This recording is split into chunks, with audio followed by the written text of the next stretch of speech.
Hello everyone and welcome to Sunburned Albino List's top 10 games of the decade. That's 2010 through 2019, and that is a long time to be alive and playing video games. We'll be doing the top 10 strictly, no honorable mentions or notable exceptions to speak of this time around. If you get a spot on this list, it's because you damn well earned it. This was virtually impossible to order, so I probably don't even agree with it. Let's get started. Number 10, Hollow Knight. Hollow Knight is by all accounts the most perfect indie game I've ever played, and its mechanics were the inspiration behind much of Ori and the Will-o'-the-Wisps added features, which is currently my favorite game of 2020. It's a 2D action platformer with Souls inspiration, stellar combat, meaty upgrades and abilities, gorgeous graphics, compelling lore, and difficult bosses. It's a challenge, but it's also serene and peaceful in a way. It's a must-buy. Of course, these are all top 10 games of the decade, so they're all must-buys. Number 9, Super Mario Odyssey.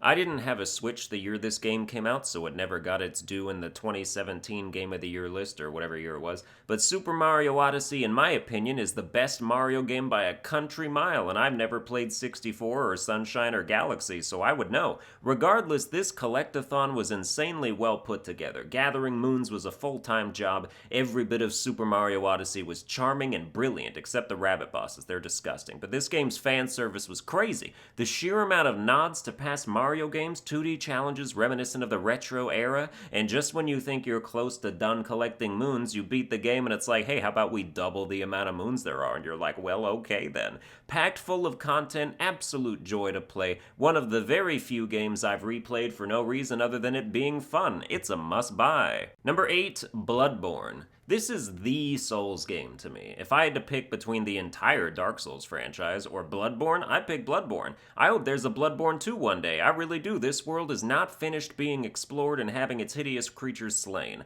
Bloodborne is a hardcore, patient but fleet-foot action RPG where the wrong move means death and sometimes the right move is also death. It rewards skill and tests you with memorizing enemy patterns, building up instincts, and learning the right timing to strike. Unlike Dark Souls, Bloodborne does not facilitate tanky turtle bullshit, and instead forces you to hone your dodging skills to become a nimble and fragile hunter of beasts, which makes you feel way more badass to pull off. It's a must-buy. Number 7, Ori and the Blind Forest. Ori will always have a special place in my heart. It was my favorite game of all time for a few years, until its sequel took that spot over a couple months ago, which just solidifies how amazing the pedigree of this franchise really is.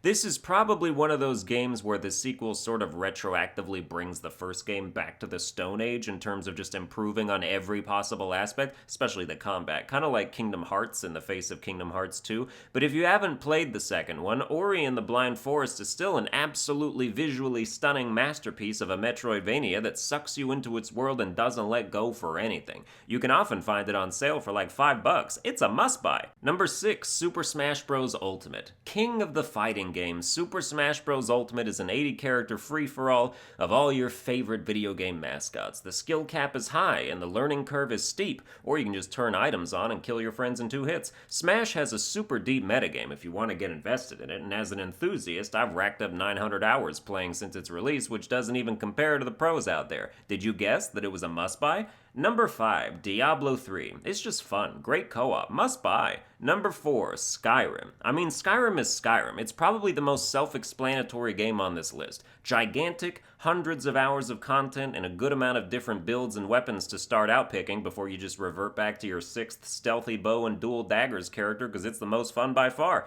People still play Skyrim to this day, and will continue to until Elder Scrolls 6 comes out in the year 2028. Must buy, but you already did. Number 3, Divinity Original Sin 2. And here we have the best PC RPG I've ever played. Divinity Original Sin 2 is about 1,000 times better than the first one, and it is pretty much a flawless game. Tons of quests, tons of different ways to accomplish said quests, my favorite turn-based tactical combat ever, a wealth of classes and skills to choose from. It's all just so damn good. And like all cooperative RPGs, you can add friends to the mix who have no idea what's going on because you're running around doing all the objectives by yourself and explaining shit is hard. But even without friends, you can control up to 4 party members yourself and have the adventure of your life with a terrific story and very satisfying level-up mechanics. It's a must-buy. Number 2, Batman Arkham City. I still think this is the best superhero game ever made. It released the same year as Skyrim, unfortunately, so it didn't really get its due as far as Game of the Year buzz was concerned, but Arkham City is 10 times more polished and just as, if not more, overall enjoyable to play.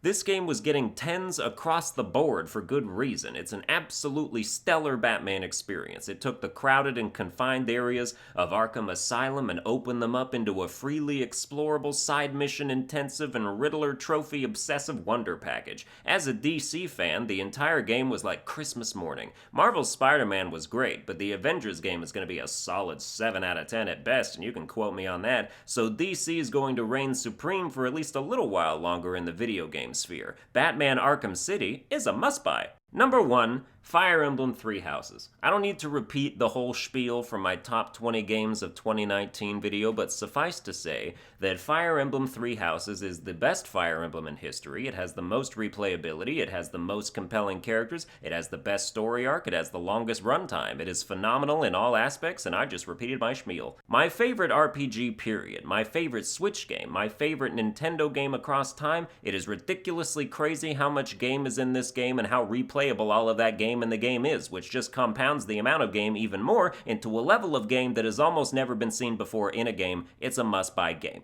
Well, that's your top 10, and since I'm feeling generous, I'll go ahead and do a quick speed through of the 10 runner-up games of the decade that would have been behind these. Presented in no order, with almost no time for you to comprehend them, we have Mod Nation Racers, LA Noire, Infamous Second Son, Star Wars Jedi Fallen Order, Dark Souls 2, Detroit Become Human, God of War, Celeste, Dying Light, and whichever Danganronpa games fit into that time frame. What, that's not enough? You want another 10 behind those 10? Alright then, you greedy sons of bitches. Fire Emblem Awakening, Cuphead, Persona 5, South Park The Fractured But Whole, Deus Ex Mankind Divided, Kingdom Hearts 3, Pokemon X and Y, Until Dawn, Mortal Kombat X, Borderlands 2.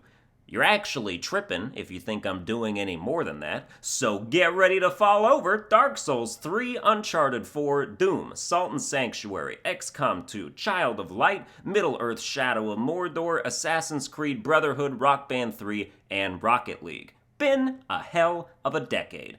That's gonna do it for this video. I hope you enjoyed it. If you did, you can like, share, and subscribe. Become a channel member to support me financially by clicking join under the video or on my channel page. Follow me on Twitter at Sunburned Albino, and I will see you guys next time.